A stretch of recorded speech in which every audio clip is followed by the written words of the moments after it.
Alors, qu'est-ce qui vous avait arrivé, qu'est-ce qui vous avait amené ici? On s'est vu il y a un mois? On s'est vu début janvier. Début janvier. Début janvier, j'avais souhaité vous Ça fait 2 mois, hein, c'est Ça ça? va faire 2 mois, oui. Donc j'avais souhaité vous rencontrer pour arrêter le tabac, non pas parce que c'était une résolution de début d'année comme on peut faire, mais parce que j'avais appris que j'avais un cancer du sein et que psychologiquement je ne voulais pas continuer à fumer, mais je n'étais pas pour autant décidée d'arrêter, enfin arrêter. Donc en une séance qui a duré je crois à peu près 40 minutes, même pas. Ouais, c'est ça. Je suis ressortie déjà très bien, j'ai ressenti un bien-être et plus du tout envie de fumer, mais plus du tout, pas aucune envie, pas de stress. Avant je ne pouvais pas sortir sans avoir un paquet de cigarettes dans mon sac parce que ça y est c'était le stress, je trouve un bureau de tabac. Là le paquet de cigarettes reste à la maison.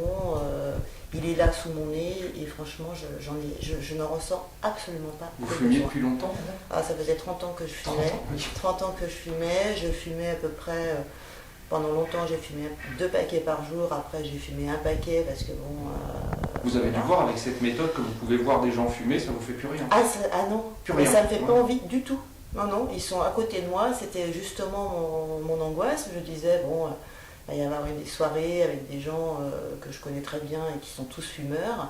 Et là, ça va être très compliqué à gérer. Eh bien non, prennent des cigarettes et franchement, ça ne me fait pas envie. Vous avez remarqué, j'en profite, comme là ça va être en vidéo, je ne fais pas de dégoût du tabac, c'est vraiment pas ça que je fais, pas du tout. Ah non, pas du tout. Ça c'est une absurdité, ah non, pas du tout. Ça, L'odeur du tabac ne me dérange pas. Voilà, c'est ça. Alors ça c'est clair. C'est une vraie cassure. Oui. Ce qu'on a fait, c'est une cassure entre votre cerveau et la nicotine. Ah oui, non mais les gens peuvent fumer à côté de moi, je n'ai absolument pas de dégoût pour l'odeur de cigarette, je ne fais pas partie des anciens fumeurs insupportables qui ne supportent plus les fumeurs. Donc non, ça là-dessus, mais ça ne me fait pas envie, je n'ai pas envie de fumer. Voilà. D'accord. Aujourd'hui, vous êtes venu me voir pour autre chose, ça c'est réglé? Oui. Donc aujourd'hui, je suis venue vous voir pour suite à une séance de chimio, pour lequel ça ne s'est pas trop bien passé. Donc j'ai été malade pendant 3 jours après cette séance. Donc voilà, pour m'aider. Et alors là... Ouais, c'est un peu difficile à expliquer parce que c'est vraiment quand vous allez avoir la prochaine chimio, vous allez voir ce qui se passe. Ouais. Vous avez dû voir que là on a fait des tests, qu'il n'y a plus de bouffée de chaleur. Mais surtout, je me suis permis de parler de votre bras. Oui. Donc comme j'ai eu dans un sale état. Comme j'ai eu donc l'ablation du sein avec toute la chaîne ganglionnaire, donc j'avais le bras droit qui était, on peut dire, très handicapé, je pouvais pas le lever, et en l'espace de même pas une minute, mon bras, voilà. Il n'y a plus rien, il n'y a plus de gêne, ça tire plus, il n'y a plus rien. Il n'y a plus de gêne du tout. Donc ça c'est par l'hypnose sur point de résonance. Donc voilà. Merci. Alors madame, on se revoit, c'est ce matin que vous avez eu votre chimio. Et oui, donc deuxième séance, donc j'avoue qu'avant d'y aller j'étais un petit peu inquiète quand même. La trouille. Ouais, parce que la première séance c'est relativement mal passé. La séance elle-même se passe bien, c'est après les effets secondaires qui se passent beaucoup moins bien. C'est-à-dire que pendant 3 jours, des nausées très importantes, une grosse fatigue. Vous aviez un traitement pour empêcher les nausées? Ah oui, j'ai des médicaments à prendre, donc 3 fois par jour avant les repas, mais ça n'a pas été du tout efficace. C'est pas, ça a peut-être aidé quand même, parce que vous ne pouvez pas savoir si vous ne l'aviez pas pris. Je sais que j'étais malade. Oui, ça c'est sûr.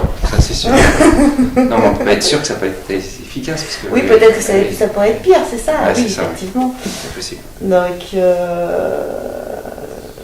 je m'étais dit que pour la deuxième séance, je ne voulais pas revivre cette chose-là. Donc comme nous étions vus pour l'arrêt du tabac et que vous connaissiez...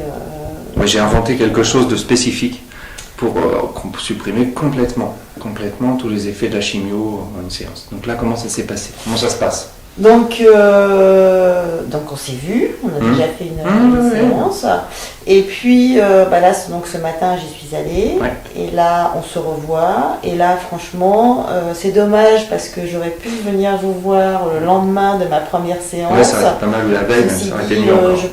J'ai un témoin qui est pas très loin, qui pourrait éventuellement me dire dans quel état j'étais, mais c'était vraiment pas dans cet état-là. Donc là, je me sens bien. Je me sens... voilà, j'ai mangé à midi, tout se passe bien, comme si c'était un jour normal. Hein. Donc... Et vous n'avez rien pris, hein, pas de traitement? Ah non, midi, non, je n'ai rien pris. Là, vous n'avez rien de particulier, il n'y a plus là, d'envie de vomir, il il n'y a n'y pas de gêne, il n'y a rien. non, là, c'est aucune gêne. Oui, j'ai remarqué ça à chaque fois. À chaque fois que je fais ça, que ce soit quelqu'un qui a de la chimio, ils me disent, il n'y a plus rien. Il n'y a plus rien. Il n'y a plus rien. On peut vivre normalement, il n'y a plus rien. Voilà.